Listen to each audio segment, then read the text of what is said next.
Today we'll discuss Class 10, Chapter 5, Arithmetic Progressions, Exercise 5.3, Question number 11. If the sum of the first n terms of an arithmetic progression is 4n minus n square, what is the first term, that is S1? What is the sum of the first two terms? What is the second term? Similarly, find the third, then 10th and the nth terms. इस question में हमें यह बताया गया है कि एक arithmetic progression का sum of first n terms represent किया जाता है 4n माइनस n स्क्वायर के फॉर्म से। हमें यह फाइंड करना है कि फर्स्ट टर्म क्या है, sum of first two terms क्या है, सेकेंड टर्म क्या है, थर्ड टर्म क्या है, 10th टर्म क्या है एंड nth टर्म क्या है। ये क्वेश्चन पढ़ के हमें थोड़ा लेंदी लग रहा होगा, but we can solve it very simply and logically. पहले हम ये देख लेते हैं कि sum of first n terms का जनरल फॉर्म क्या है। वो है Sn equal to 4n minus n square, यानी कि अगर हमें sum till first term find करना है तो हम n की जगह 1 पुट कर देंगे। अगर सम टिल टू टर्म्स फाइंड करना है तो n की जगह 2 पुट कर देंगे एंड इसी तरह से हम सम टिल n टर्म्स किसी भी वैल्यू के लिए फाइंड कर सकते हैं। तो अगर हमें फर्स्ट टर्म फाइंड करने को कहा गया है तो हम S1 फाइंड करेंगे, because sum till first terms में तो बस फर्स्ट टर्म ही इन्वॉल्व होगा। So S1 will be equal to 4 into 1 minus 1 square. This will be equal to 4 minus 1 which is equal to 3. तो ये हमने फर्स्ट टर्म या फिर हम कह सकते हैं sum till first terms find कर लिया है। अब हमें फाइंड करना है sum of the first two terms. तो जिस तरह से हमने फर्स्ट टर्म के लिए n की जगह 1 सब्स्टिट्यूट किया था, sum till the first two terms के लिए हम n की जगह 2 सब्स्टिट्यूट कर देंगे। तो we will get S2 equal to 4 into 2 minus 2 square, which will be equal to 8 minus 4, and this gives us the sum till the first two terms of this AP as 4. तो अब तक हमने first term find कर लिया है and sum of the first two terms find कर लिया है, बट इस क्वेश्चन में कुछ और भी चीजें फाइंड करनी है, जैसे कि second term, third term, 10th term and nth terms, यानी कि हमें एक एक टर्म फाइंड करना है। सो इसे हम कैसे सॉल्व कर सकते हैं with the help of the given information.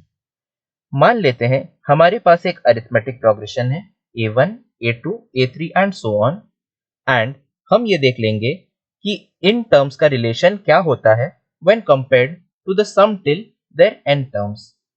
तो अगर हम S1 कंसिडर करें तो S1 will simply B A1, क्योंकि ये सम टिल फर्स्ट टर्म है, सो ये फर्स्ट टर्म को ही इन्वॉल्व करेगा।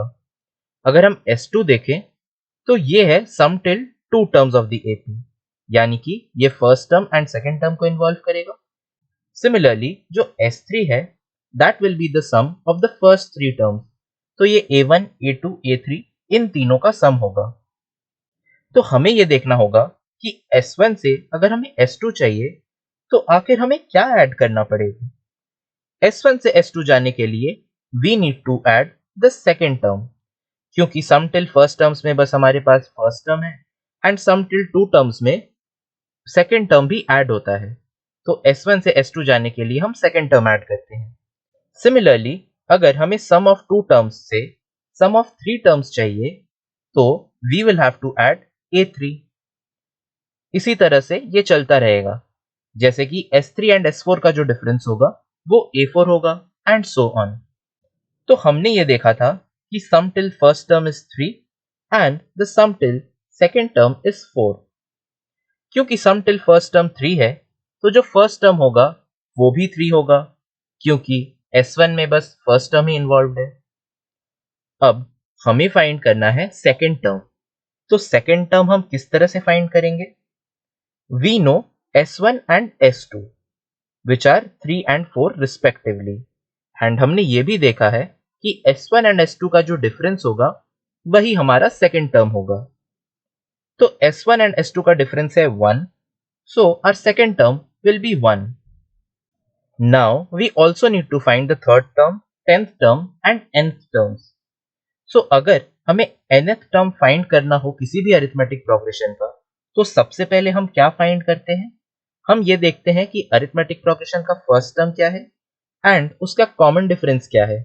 and then we find the respective nth term. तो सबसे पहले तो हम ये देखते हैं कि इस अरिथमेटिक प्रोग्रेशन में कॉन्सेक्यूटिव टर्म्स का डिफरेंस क्या है. कॉन्सेक्यूटिव टर्म्स का डिफरेंस जैसे कि हम यहां से देख सकते हैं 3 and 1 में जो डिफरेंस है दैट इज -2. 3 से 1 जाने के लिए हमें -2 करना पड़ता है. तो इसका मतलब ये हुआ कि इस अरिथमेटिक प्रोग्रेशन का कॉमन डिफरेंस -2 है. तो A2 से A3 जाने के लिए भी हमें -2 करना पड़ेगा. So A2, which is 1 minus 2, will give us the third term, which is -1.